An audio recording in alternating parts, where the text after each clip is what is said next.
Thank you all for coming today. Today's talk is a collaboration between the Center for Urban Transformations and the higher education learning community of the RCE in Greater Atlanta. The Center for Urban Transformations is an NSF-funded center which aims to foster the interdisciplinary capacities needed to co-produce innovative research agendas that advance sustainability transformations. Our higher education learning community action group aims to facilitate faculty and research active student engagement with the UN Sustainable Development Goals in a collective learning environment as part of RCE Greater Atlanta, a regional center of expertise on education for sustainable development acknowledged by the United Nations University, bringing together universities and colleges with nonprofit community, government, and business partners. Our speaker today, Dr. Fei Li, is an assistant professor in the Urban Studies Institute. Her research interests include transportation, affordable housing, segregation and inequalities, and the social impacts of technology. The title talk today is Sustain the Lifeline, How Transit Disruptions Affect Poverty and Unemployment. Thank you, Fei. Minimize that. Yay! Minimize that.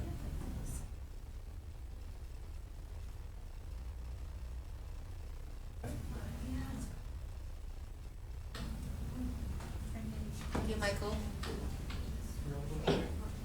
Thank you, everyone, for coming here to join this lunchtime seminar, which unfortunately doesn't provide lunch.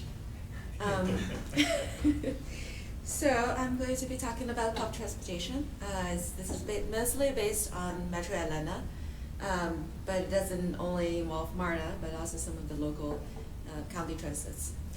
First, to make the connection, why is this a sustainable development seminar?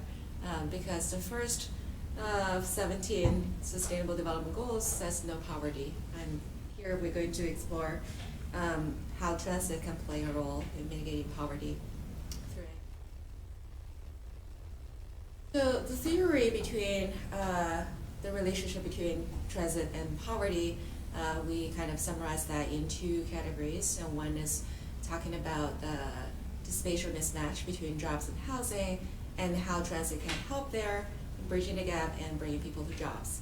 So starting in back in 1960s and 70s and 80s, scholars have been studying spatial mismatch phenomena in cities, and that's related to, should I check the chat? Audio? That got back again. It's related to the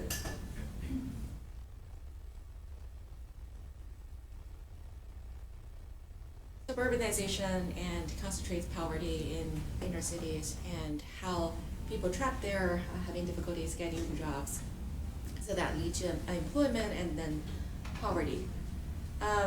There are also research that point out that the spatial mismatch is more of a modal mismatch in terms of that some people don't have access to cars, so driving is presumably the primary mode of commute in a lot of these studies.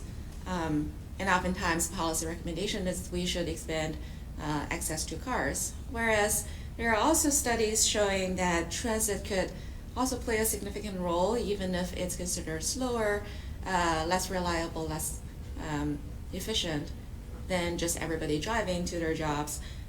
But there is evidence showing that the availability of public transportation is actually related to access to jobs and other opportunities, both in the United States and overseas.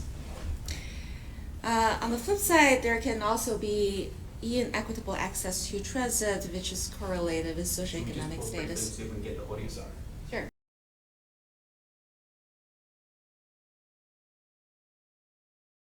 All right, sorry for the interruption, but that's actually fit for the topic today because we're going to talk about interruptions in transit services. So along this line of research, when we see that when people don't have access or have limited access to transit, as a part of multiple travel modes they can use to get to their jobs, that limit their access to jobs and economic opportunities. So that could have negative impacts on economic outcomes. Whereas another line of research is pointing to the role of public transit in people's residential choices, because on one end we could have people considering transit as an amenity, and that means where we improve transit access, that could lead to increases in property values, and in some cases might even lead to gentrification, which could mean the displacement of people in poverty.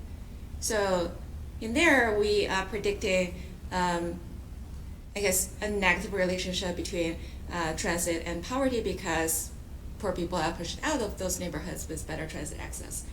But this tends to be less the case in the United States, especially when it comes to bus transit, right? In terms of green transit, it can be still considered a good thing that could boost property values, whereas bus transit just seems to be a negative amenity that, instead of increasing property values, they can attract more poor people living in your neighborhood, which also is the reason why, some suburban neighborhoods in Atlanta, in Metro Atlanta, have been opposed to expansion of MARTA in public transit. So, like Glaser now studies the residential choices of low-income households and believe that transit access could play a role why you see poor people living in inner city. And substantially, this paper, also co-authored by Chris, who used to be a postdoc at Urban Studies Institute and still is the co-author of the papers I'm going to talk about today. They did research on the MARTA system's expansion and witnessed a relationship between transit expansion and suburbanization of poverty, or decentralization of poverty. So the idea here is that if bus transit is less considered as a factor driving gentrification, but more like a factor, important consideration in poor households' residential choices, then where you have transit, where you might see more poor households living there. So that will predict a positive relationship between transit access, especially with buses, and poverty, or even unemployment. So hopefully today I'll have time to talk a little bit about both studies. The first is a already published paper that looks at the termination of C-Tran, which used to be the local transit system in Cleveland County, that I mark here on the map, that's just to the south of the city of Atlanta. So we used the termination of C-Tran between 2010, 2015, and later they joined the MARTA, become part of the MARTA system. We used that as a natural experiment, considering this 5-year gap or disruption, just a little long for a disruption, in transit services, how that affects neighborhood poverty and unemployment. And the second study is a work in progress that I also talked about a couple of weeks ago at OIS, that looks at the essential riders activity on MARTA system during and after the COVID disruptions.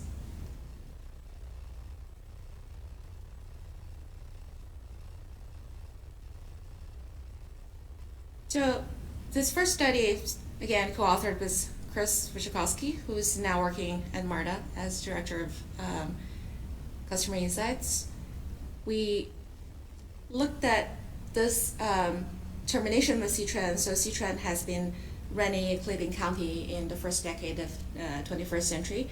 It operated 5 bus routes, and before the termination, it had over 2 million trips annually. Cleveland County was also one of the 3 counties, because it was the 3rd county with the highest percentage of workers reporting that they commuted by bus or by transit, but there was only a bus in Cleveland County in 2005 to 2009 ACS. So also for the context, Cleveland County was working class, also was a very high percentage of Black population, lower income community to the south of Atlanta. And when C-Tran was terminated, that was based on decision based on the county budget. So they decided they no longer had money to operate these buses. In 2015, it was a referendum that the people there voted to expand MARTA and to reestablish the bus services. So during the 5-year gap, there have been some private companies trying to provide some alternative service, but those tend to be short-lived and not quite as, the coverage was not comparable with either C-Tran or MARTA later. So these two maps showed the bus network back in 2007, that we consider as period 1, which I'll introduce further later. And the second map is a comparison with the current, or the MARTA bus networks in 2016. So we could see that MARTA did expand a few additional routes beyond what C-Tran used to have, but mostly they also retained the old C-Tran lines. The stars, these stops for the regional buses, Gerda Express. So these were not affected by the termination of C-Tran, but those are limited in terms of where they went. So we consider that people living on these green lines that used to be served by C-Tran for 5 years, they lost that service. So, and later on, these communities and some additional communities started having MARTA as bus service.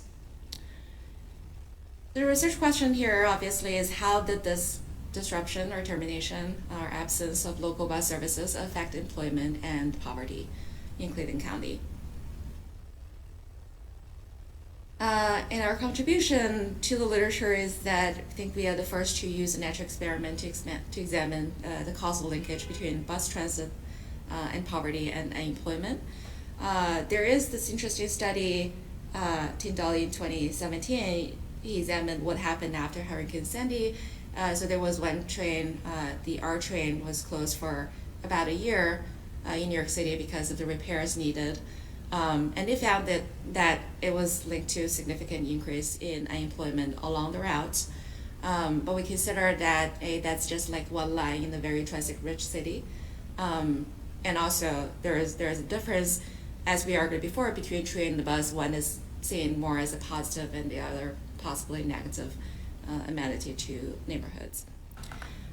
We also want to explore both these competing theories that I introduced before, well, maybe not competing in the sense that they could exist together, like both could be at work, but they predict different directions of relationships between transit access and poverty or employment. So the methodology we use, we again look at these 3 time periods, and very conveniently we have this 5-year gap, so we can use ACS 5-year estimates between 2010 and 2014. So we use the 5-year before 2005 to 2009 as the baseline, and then after 2015 to 2019 as the 2 comparison periods. Use the difference in difference method.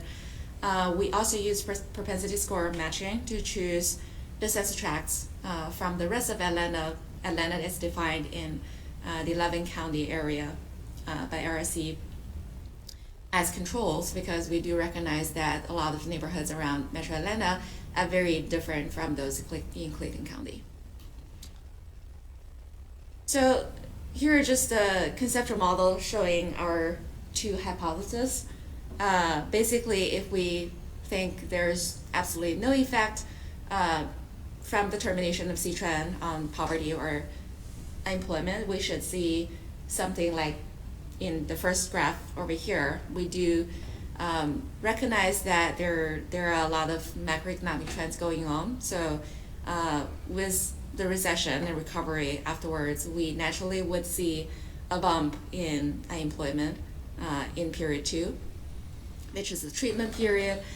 And then in the third period with recovery, we probably see those rates lower. But if there are no relationship between bus and poverty or unemployment, we should see these trends being pretty consistent in the treated and controlled neighborhoods. In the second, yes, David? Mm-hmm. What the conceptual model look like for the hypothesis that both spatial mismatch and residential formula are co-occurring? If they're co-current, because these would have like opposite direction effects on the dependent variable, so it will depend on which effect is bigger, so it could go either way. right? So with spatial mismatch, we are expecting to see a greater increase in poverty or employment in second period compared in treated tracts compared to the control tracts. And if residential sorting is going toward the way where, you know, as often is the case in the United States, that poor people are attracted to communities that have bus transit, that we might see poorer people moving out of Clayton County during this period because they need to move somewhere they can ride buses, and we might see a decrease in poverty rate in treated tracts during the second period. So the data we used with the bus access, we used transit maps, both from C-Trend that we showed before in 2007. We used that to, I mean, there are some year-to-year small changes in where the bus stops are, or mostly on the service frequency, but we consider that those changes trivial enough, so we just use one point in time to measure bus access in those 5 years. And similarly for MARTA and other local transit services, we obtained map for 2010, which we used for both period 1 and period 2, and also with the 2016 maps, we used that for period 3. And the neighborhood data comes from American Community Survey in those 3 5-year periods. So here are the main variables. Basically, the dependent variables, there are two primary ones, poverty rate and unemployment rate. The independent variable, how we measure bus access, we used also two variables. One is a binary variable, which basically says whether there is any bus stop within the census tract. Yes, there's one, no, 0. The other one is more quantitative. We measure the percentage of the bus census tract area that's within a half-mile radius from any bus stop. So we kind of want to still measure the magnitude of bus coverage in the census tract, even if, yeah, you have a bus stop, but that's just serving a very small part of, or on the side of the census tract. Our control variables include population density, the percentage of a non-white population, percentage people 25 and over with less than a high school degree, and also with a bachelor's or higher degree, measure education, some housing cost variables, log of median rent, median housing value, and percentage of housing units that were built 30 or more years earlier as a proxy of the age of the housing stock.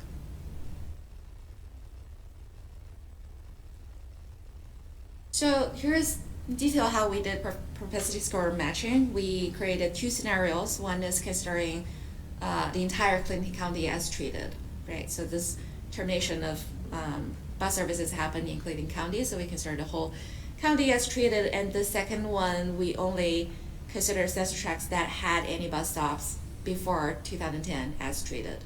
So the idea is that in the census tracts that are further away from the bus routes, maybe they were not using the bus anyways. And for each of these 2 scenarios, we used nearest neighbor matching to create 3 matching samples with 1 nearest neighbor, 3 neighbors, and 5 neighbors.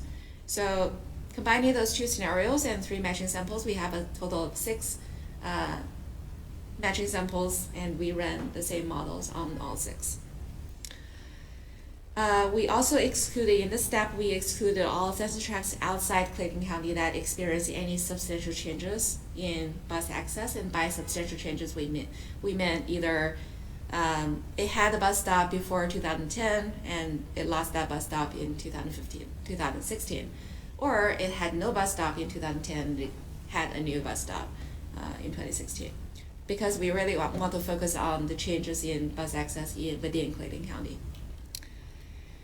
So this is just showing those 6 matching samples on the map. So again, on the left, we have all Clayton County census tracts considered as treated. The only black one, that's the airport. Okay, so all these are treated, and the brown census tracts from the darkest to the lightest are the first nearest neighbor, the third, and 3 and 5. And the black neighborhoods are those excluded because of substantial changes, and we can see most of those are in either Cobb or Gwinnett County because of expansion or changes in their local transit services. As in MARTA, the MARTA service, the census tracts served by MARTA didn't quite lose or gain bus access that much during these years. And on the right side, we have a smaller definition of treated census tracts. So these are only census tracts that had any bus stops before. So also smaller samples of matched census tracts. We can see that a lot of these matches are geographically closer to Clayton County, or they are in a similar kind of a circle around the city, the same suburban ring as Clayton County. So as we compare the initial baseline statistics for these matches with the treated census tracts, so this first table is, again, the first scenario, treating all Clayton County census tracts as treated, and the second is only those with the bus stop as treated. And the stars just mean whether the difference was statistically significant. So the second column here is without matching. When you take all the other census tracts in Metro Atlanta and compare that to the treated census tracts, we see that pretty much all the matching variables, we see a very significant difference between the two.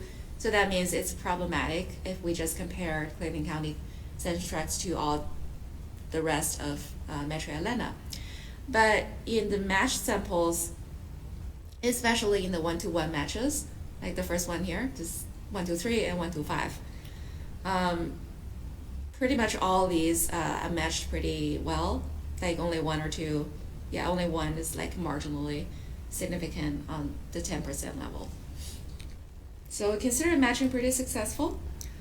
In the model specification, again, the outcome variable is either poverty or employment. The bus measure, the measure of bus access, is either does it have any stop or the percentage of census tract covered by the service area of a bus stop. And we include all the control variables in the previous table, also the variables we use for matching, and census tract fixed effects. So skipping the table that contains all the parameters, I just want to show the key parameter here is beta, because that measures the relationship between bus transit and poverty or employment. But we also think it's a little tricky, so that this goes the other way if you consider like what's the effect of the termination of bus, because that means termination is the bus becomes 0 from 1 if you look at whether it had any stop, and it becomes 0 from a positive number if you look at the percentage of census tract covered by bus stops. So the coefficients probably easier interpreted if you flip the sign, because it's like all these are negative, but this actually means the termination of bus services has a positive effect, right? So this is just summarizing all results from the 4 models. Again, we have 4 models because we have 2 outcome variables and 2 independent variables. So 4 models and 6 matched samples. So 24 models here, but the results are pretty consistent. So the parameters are consistently negative significant, which means if you think about what happened during that period too, when bus transit was taken away, then the effect should be positive, right? Positive on both poverty and employment rates. And the average effect would be a 4.6% increase on poverty rate and a 3.7 percentage point in employment. We did some robustness tests. We limit the sample to only Clayton County samples. So this again is considering only the census tracts that were served by C-Trend before as treated. So here we're basically using the other census tracts in Clayton County as control. And we're thinking maybe there is something special about Clayton County, right? So it's problematic to compare that with all the other counties. So let's compare within the county. We see the same results. We excluded the 6 census tracts in Clinton County that had expressed the regional bus stops because they retained some level of bus service during period 2. We see the same results. We checked for spatial autocorrelation. We didn't detect any significant spatial autocorrelation. So the next step, we further explored the residential sorting hypothesis. We wonder if there was any. So how much was this was because people lost their jobs and they fell into poverty, and how much was because people were moving and you just have different people living in those census tracts during those 5 years, right? So we use a similar model, but with a smaller subset of control variables where we only use those related to housing, the housing cost and age of the housing stock, but no demographic or socioeconomic variables because we care about, why people move. And for the dependent variables, we look at the absolute number of the population and focus on race instead of socioeconomic because it's possible for people to find a job or lose a job, but not so easy to change their race, right? So by looking at race, we're thinking if the absolute number of white people or black people goes up or down, that's usually because of migration. And each 5-year period of time, it's probably less about like natural increase or decrease of population. We also looked at 3 measures of residential mobility. This is based on American Community Survey, and unfortunately they don't have perfect measures of mobility. But these are the best we can find. One is the percentage of people who moved into their current unit at the time of the survey within the last 5 years. Second is people who moved within the same MSA in the past 12 months. And the third measure is specifically for people under poverty, the percentage that moved in the past 12 months. So again, these are very imperfect measures because they don't capture anyone who moved out.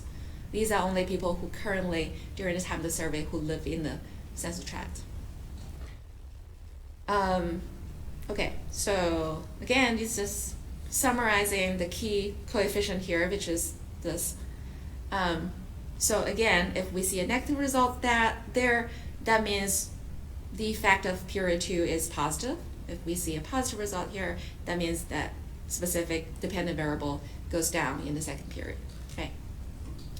So in the left panel, total population, white population, and black population. So here we actually see some evidence supporting the residential sorting hypothesis, right?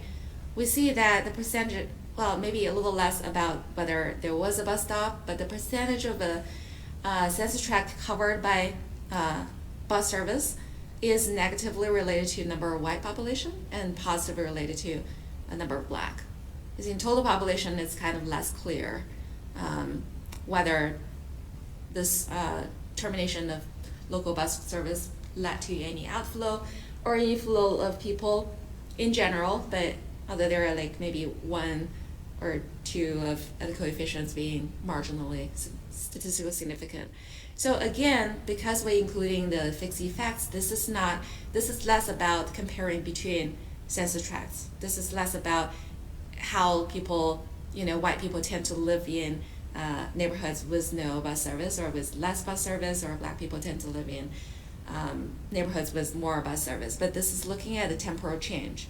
Because the way with using the difference in difference estimator, this is more about how things change during that second time period when C-trend was terminated. So on the right-hand side, when we look at general residential mobility, the first 2 measures there, like the percentage of people moved in the last 5 years or the last 12 months, we don't really see much effect here, right? It's only when we look at the percentage of people under poverty who moved in the last 12 years, there seem to be, again, only in some of the models, but there seem to be some increase in residential mobility for people under poverty in the second time period. So that could be consistent with what we are expecting here, with Clinton County now no longer has bus, and people who rely on bus might want to live somewhere else. Or it could be people lost their jobs and they can no longer afford to live where they live, so they have to move. So that can be a indirect effect of the termination of bus transit. So to conclude, we found strong evidence that the absence of local bus transit in Clinton County contributed to the increases of poverty and unemployment rates during 2010 and 2014. The average size of the effect was also pretty significant. We found some evidence supporting both the spatial mismatch and the residential sorting hypothesis. And again, I would say because we observe a large positive effect, I guess positive relationship between terminating bus transit and the increasing poverty and unemployment rates, we can definitely say this is the loss of job access, which is consistent with the spatial mismatch theory. But what we're seeing from the residential mobility models is there might still be some sorting going on. Although considering that the sorting hypothesis would predict an opposite effect of the loss of bus transit, then the actual impact on people who still live there could even be bigger, right? And we also consider that the increasing residential mobility for people under poverty, if that's involuntary, that's also part of the negative outcomes or negative consequences of losing transit. So that is the first study. The second study is in a much earlier stage, and some of you might already heard me talking about this a couple of weeks back. So it's, again, collaborative work with Chris and Tim Welch, who used to be at Georgia Tech, so he's also very familiar with our local transit. And in the study, we tried to use smart card data from MARTA, basically just how people use the Braze cards, the tabs when they ride buses, how that can tell us about the impacts of the COVID disruptions in MARTA service on the essential riders. So I do want to play a little bit of this.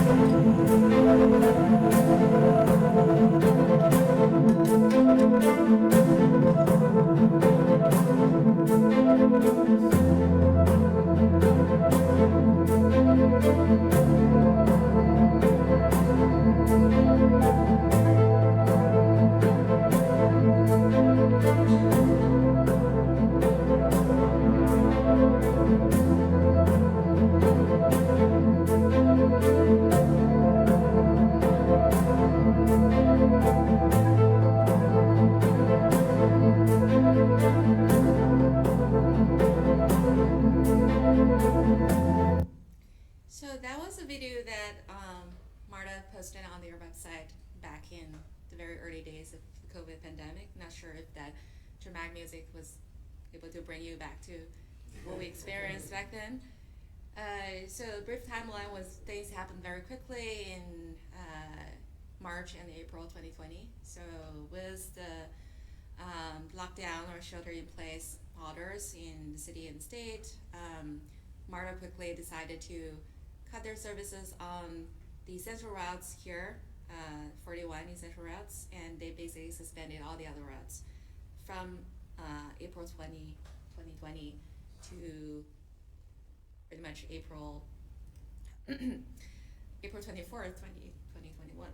So about a year of service changes, so like completely pause of service on those suspended routes, but also reduced service on those essential routes. And in that video, they also sort of provided some justification of their decision to maintain these routes, like these are serving the either healthcare, or grocery stores, or job centers.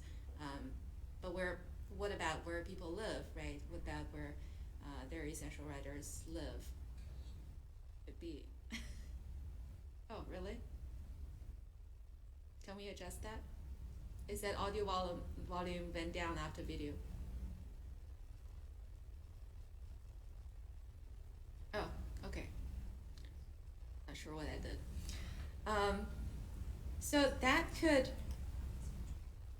considering what we found in Clinton County, that could mean some significant consequences for people living on those suspended routes, although the difficulty in trying to disentangle like what transit means in such a crisis is going to be difficult because they also experiencing a lot of other things. Like COVID alone is enough of a shock. Many people lost their jobs simply because of COVID, but not because they couldn't get to the jobs. And in addition, we also want to study essential rider behavior because MARTA is also facing the challenge of trying to recover their bus ridership, both bus and train ridership, I guess. But here you can see like this is a, oh wait, I didn't mean to do that. I didn't mean to do that. This is the ranking of like 50 metros in 50 or 20. The bigger transit systems in the United States and looking at how the ridership has recovered by early first quarter of 2023 compared to the first quarter of 2019, right? So 2019 is like the pre-COVID level that the transit systems are looking at to try to recover to. So some of the systems are pretty good in that regard, like we have top of 99%, 97%.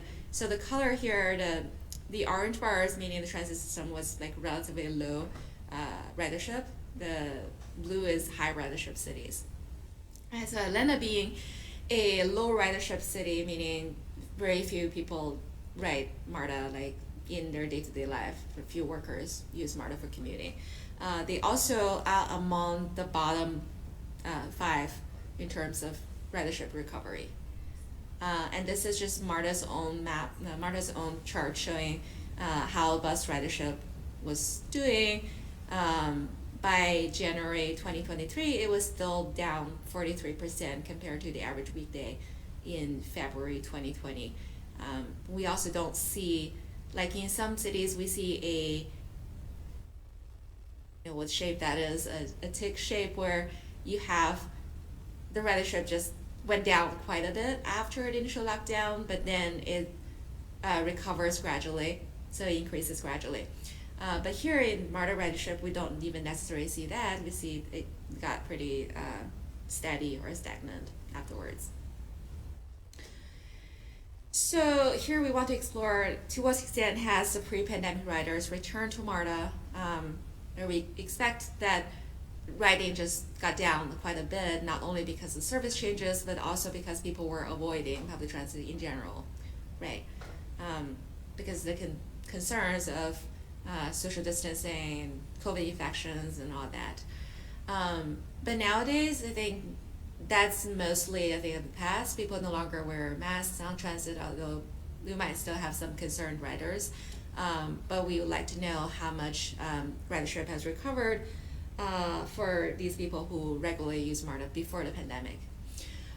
We also wonder the equity implications of the service changes during COVID, like who were affected the most and what happened to them. So our data here is smart card or breeze card transactions on MARTA buses for 3 years, from 2019 to 2021. These transactions are anonymized, so we don't really have any personal information. We don't have the actual MARTA card reference number. We only have a pseudo ID that has a one-to-one relationship between those card numbers, so we can detect which trips are on the same card, but we don't know who that is. So that has a total of over 62 million trips and over 35 million linked trips, meaning we kind of combined the transfers because MARTA does allow free transfers up to 4 within 3-hour periods. So any transfers like subsequent trips, we consider that as one linked trip. And that involved 1,600,000, almost 1,700,000 unique card numbers. We have information including the date of the ride, date and time actually, but for some of this analysis I didn't have access to the time field. The boarding location that comes with spatial coordinates, latitude and longitude, bus routes, and fare class, like what kind of card, like what kind of pass they had on their card. So I guess we don't need much of this introduction, like how MARTA works. You can get a Breeze card. You can, if you're a very occasional rider, you don't need to use MARTA regularly. You can get a Breeze ticket. Difference is the card is $1 more expensive, costs $2, and it's a little longer. It's good for 3 years, whereas the ticket is only good for 90 days. And also you can reload your card, but not reload your ticket. Also, difference between the trains and buses when it comes to Breeze card data. For the trains, you have to tap in and tap out, so MARTA will know by looking at your card transaction information, they will know where you get off. But for the buses, you only have to tap once, so just looking at this data, we don't know where people get off. We only know where they boarded. And also between March 26th and September 7th, in 2020, MARTA was suspending fare collection on all their buses because they wanted people to board from the rear door.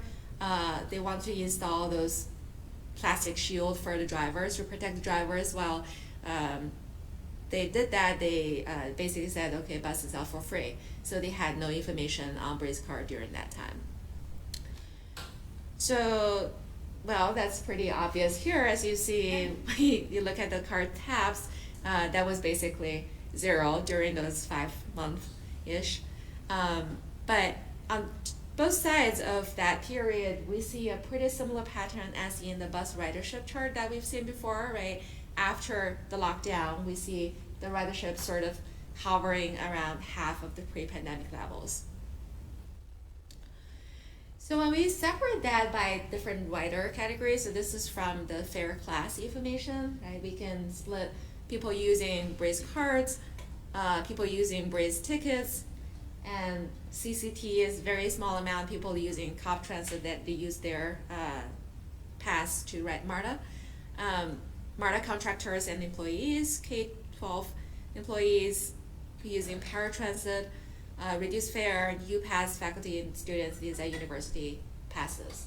So the biggest category, just the red bars or the pink bars, are just people who use regular Breeze card with no special kind of passes, right? These can be people who buy a monthly pass, or they have stored value, they have stored trips, but not belonging to any of those other rider categories.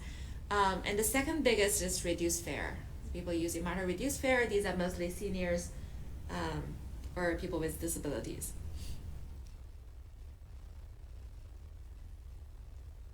And this is a heat map showing where, like, when people ride regarding day of the time of the day and day of the week, right? And we can see here how MARTA is used by a lot of commuters because the heaviest use is during the morning and afternoon peak hours on weekdays. And when we calculate the difference between pre-lockdown and after lockdown, we also see those periods are when you see the most reduction in number of trips. So comparing what we see on different bus routes, so the trip difference is like positive, meaning you see an increase of trips on those lines, and negative is see a decrease of trips on those lines, and apparently all the increases are from these essential bus routes that MARTA was keeping during the year between April 2020 and April 2021. So we further differentiated these different rider categories for ridership per day of the week before and after lockdown, and we are wondering which type of rider might be riding more after lockdown or riding less. And there seems to be increasing percentage by percentage, but not by absolute number, because everyone is riding less by absolute number. The percentage of trips by the reduced fare card holders seem to be increasing a little bit. Okay, so the next step, we want to identify and track regular riders, because a lot of these, especially those using Breeze tickets, they don't even bother to get a card. They probably are not MARTA's essential riders. We want to find the essential riders. Difficulty here we run into is that Breeze cards expire in 3 years, and in our data set, we don't know which 2 or 3 cards belong to the same person. Because most cards are not registered, so that we can't link them back to the person, even if we can access the the owner information. We did try to filter for that, but like we tried to look for only registered replacement cards, but that generated very, very few results. So we have to, at least at this point, we have to limit ourselves to the cards that remain active for a longer period of time. So we find regular writers, but it's actually cards, because it's possible that the same person might have multiple cards during the same time. Or it's possible that the whole family is sharing one card. So although if you're going together, then each person has to have their own individual card. You can't share a card on the same trip. But if they are not traveling together, then it is possible they have one card that whoever wants to go out can use, right? So most of the time when I'm talking about writers, I'm actually talking about cards in this analysis. So we filter for people who were active at least 6 months before and 6 months after the lockdown. So that's basically from September 2019 to February 2021. And the good thing about this is because the lockdown is about 5-6 month period, so this allowed us to look at basically the same month of the year between these two 6 month periods. So that makes our records come down to 34,000 unique cards and under 6 million linked trips. Okay, again, the writer type breakdown is similar. Most like over 3/4 being regular base card, 1/4, less than 1/4 is a reduced fare. And here I'm comparing the total number of active days when these cards had used MARTA buses at all. So these are the days when they actually tapped. It's not only the days when their cards were active. And also the average number of trips per day when they tapped, like you used MARTA today, how many trips did you take on MARTA, right? So see that before and after lockdown, other than K-12, although this is very small category, it's probably not significant. For people who are still using MARTA after lockdown, the average number of trips per day didn't really, barely any change. So if they're using it, they're still using it sort of the same, at the same number of trips, but the number of active days went down quite a bit. So that means just people are going out on MARTA less often. And this is again based on 2 6-month periods, so it's the length of the total period is the same. Okay, this is two maps showing where these people were writing. So the same sample, the same like 34,000 cards where people were both active before and after the lockdown. But we want to look at where they were writing before and how that changed after the lockdown. So then on the left is just the baseline level of darker colors, meaning those neighborhoods had a lot more of those active users. And on the right, we showed the post-lockdown ridership as a percentage of pre-lockdown levels. So basically the darker areas, especially the very dark, these are places where the post-lockdown ridership were reduced so much, it was like only 50% or 60% of the pre-lockdown levels. And the yellow neighborhoods are where we see that the post-lockdown ridership increased. So these are notably, of course, served by some of those essential routes that MARTA kept. And if we graph that against some neighborhood characteristics, we want to see where ridership dropped the most. Again, among these riders who continue to use MARTA. Those who stopped riding MARTA at all, we don't even observe in this comparison. So we do see a relationship between how much the ridership changed and the percentage of Black in the neighborhood or median household income, right? We see that the higher the percentage of Black, the more ridership dropped, and higher the median household income, the lower the change in ridership, interestingly. Then we also identified the so-called pre-pandemic frequent riders. again, looking at cars, not riders, the criteria is we found the cars with 50 or more linked trips before the lockdown. So if you've used MARTA for more than 50 or more trips, we consider you a pretty loyal MARTA user. We want to know what happened to you after the lockdown. So pre-COVID, we found all these like over 100,000 cards. So only 42,000 of these were still active after the lockdown. And only 10,000 something had 50 or more trips after lockdown. But the caveat here is some of those cards might have expired. And they might have got a new card, but we don't know that. I'll skip that. So then the next thing we did was to identify home stops, like where these people probably live based on where they start riding, where it's the first stop in the day when they get on the first MARTA bus of their day. So we limit to cars with 20 or more rides. We found their most frequent first boarding stops in the day with at least 3 occurrences. So first of all, it has to be your most frequent first stop, and then it has to be more than 3 times. We found over 300,000 home stops this way, and about half of that were on routes suspended in that year when MARTA had the service changes. So looking at this is only for those whose home stop were on a suspended route. And this seems not that different from the chart we showed before. Yeah, their ridership kind of halved after. If you look at these cards only, again, we see about half of these became inactive after lockdown. And the average number of trips dropped a little bit, but not that much. The last thing I have today is this map showing where people stop, or just based on these people whose home stop was on the suspended route, where we see more cars stop being active after lockdown.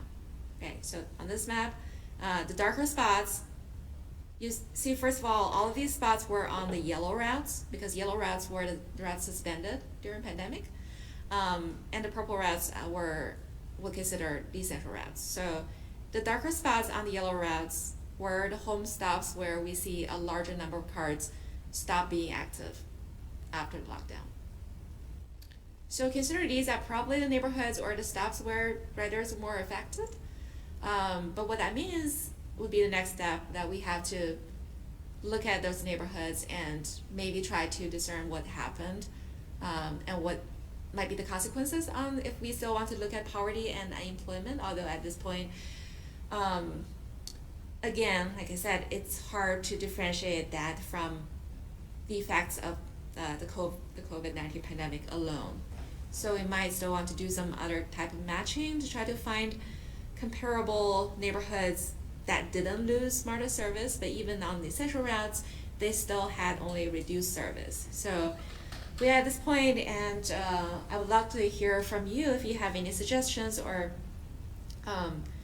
feedback on the study. And of course, we're also thinking about matching cards by writing patterns to try to continue this analysis beyond the 3-year period where a card is valid. So if we can, say, link cards beyond 3 years, then we can look at a longer time frame, especially now we have 2 or 3 years after the pandemic. We want to know what happened in 2022 and eventually what's going on in 2023 as well, right? So if we can track the same user through, say, a 5-6 year period, that would be more interesting. So that's my presentation today. Thank you.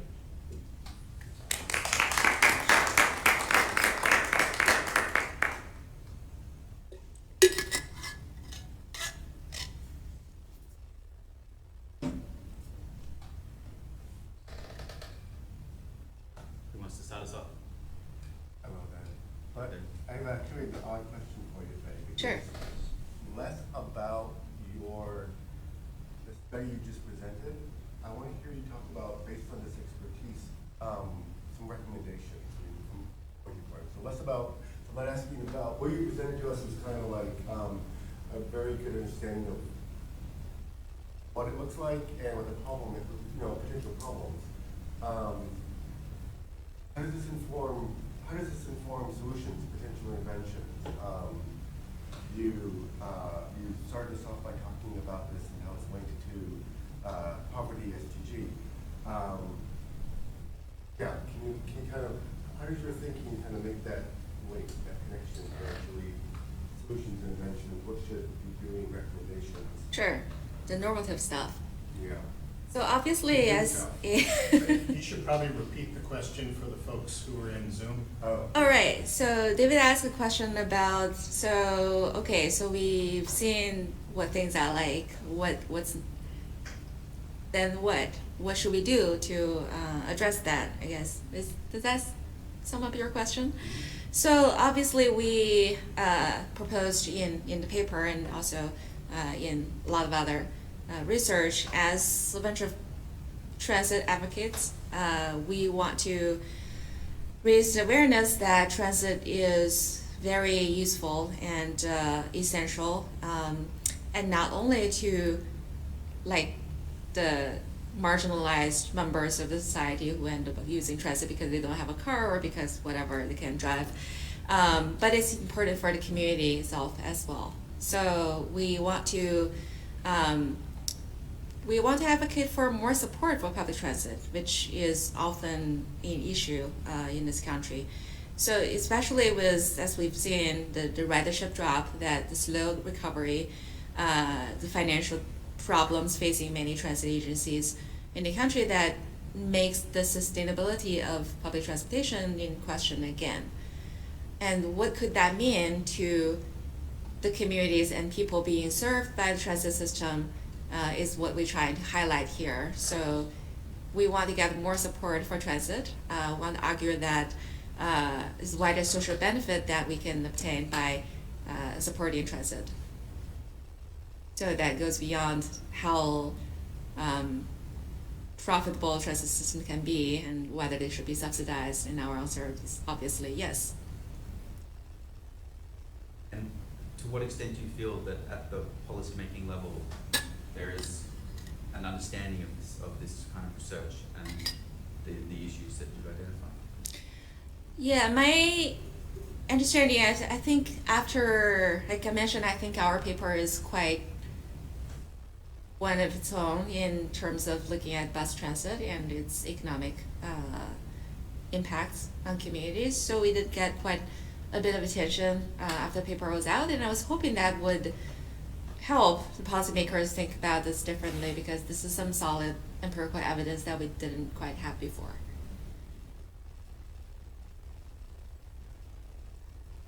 Have you looked at the disparity and disability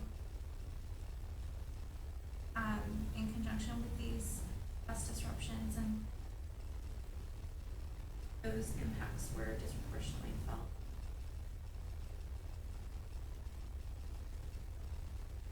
That's an interesting question. I wouldn't say it's morbid because we haven't thought about that in this particular study, but that would be interesting to look at. I did personally look at that in a different study when I consider another type of lack of accessibility, but in that case, lack of accessibility technologies. So when I look at digital divide, I just see a relationship between that and COVID mortality. And I consider digital divide as a parallel extension of the lack of access physically in the cyberspace. So I wouldn't be surprised if we see something similar there. Of the drop in ridership and things like that are also attributed to just the fact that a larger proportion of people died or stopped working because of. Derek, can you say that again? I'm wondering if there's a proportion, I don't know if it would be significant or not, of people who stopped bus service as they died or became disabled and were no longer commuting. Yeah, I guess so. But there is a correlation between socioeconomics and the health, obviously. All these considered important social determinants of health. So when you have that, yes, you have multiple reasons contributing to loss of employment or underemployment, either because people can't get there or because they're too sick to go. So that could all contribute to like the eventual economic outcome that we're observing here.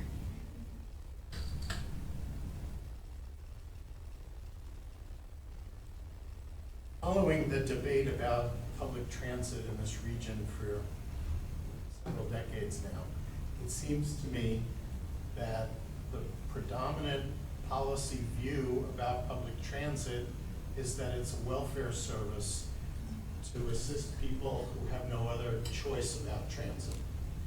There are some folks who argue that really make a mistake when we eliminate the possibility of serving people who have choices. Mm-hmm.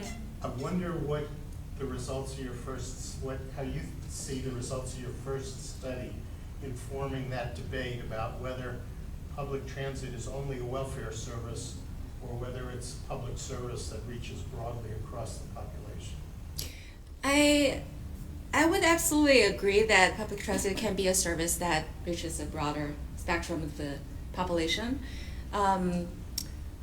This particular paper would seem like it's more focusing on that welfare service part, but I would not want people to read it that way, in that, sure, this is, again, only serving the most marginalized members of the society, but we think this might be more discussed in some other research, and including what we're currently still doing on the multimodal model that could better serve people of different income classes. So I think a lot of that relates to the quality of service that are offered.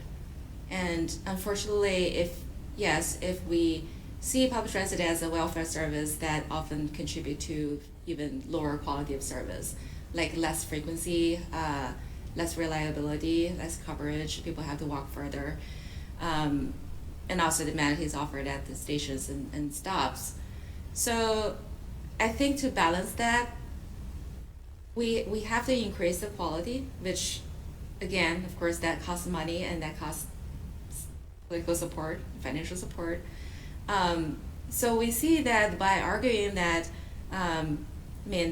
the effects on the affected neighborhoods in terms of poverty and unemployment rate, even if it's individually affecting those people who lost their jobs or couldn't find jobs, but it's affecting the communities as a whole. So in this sense, we're hoping to put it to the society that public transit, no matter who it's serving, it could have wider socioeconomic effects.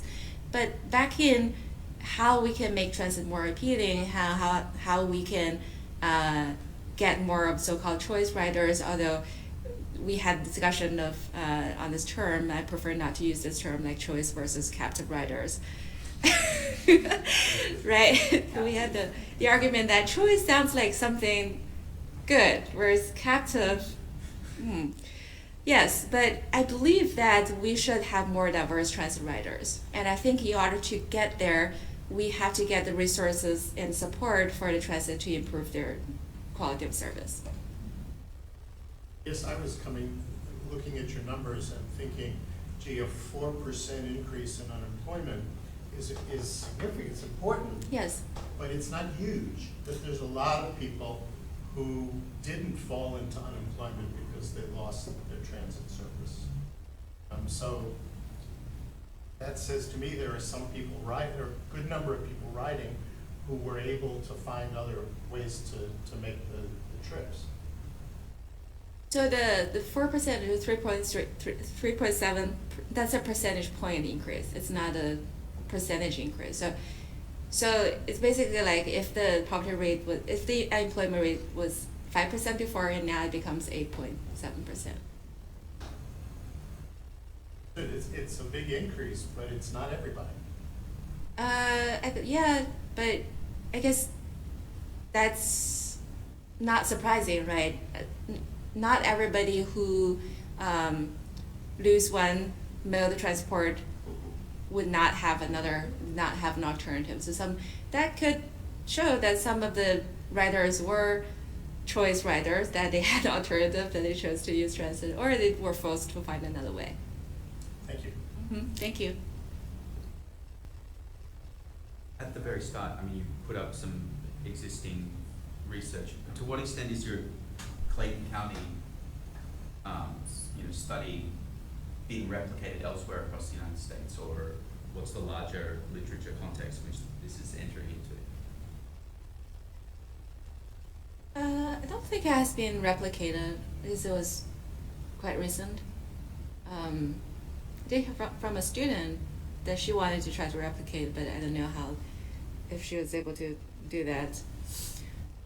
We chose that because we thought, again, we're thinking about all these disruptions that public transit systems often experience, like sometimes in natural disasters like Hurricane Sandy, sometimes because of budget concerns like Clayton, or because of pandemic. But we think some disruptions, when it happens because of a bigger crisis, it is hard to isolate the effect of loss of transit, because then you have the other things going on that could confine the results. So just felt from a natural experiment perspective, Clayton County was a very good case. And also, like I said, with the time frame of 5 years is also perfect for our data. Oh, that is my email, so if you do want to ask further questions or have suggestions, please send me an email. Thank you. Thank you very much for being here.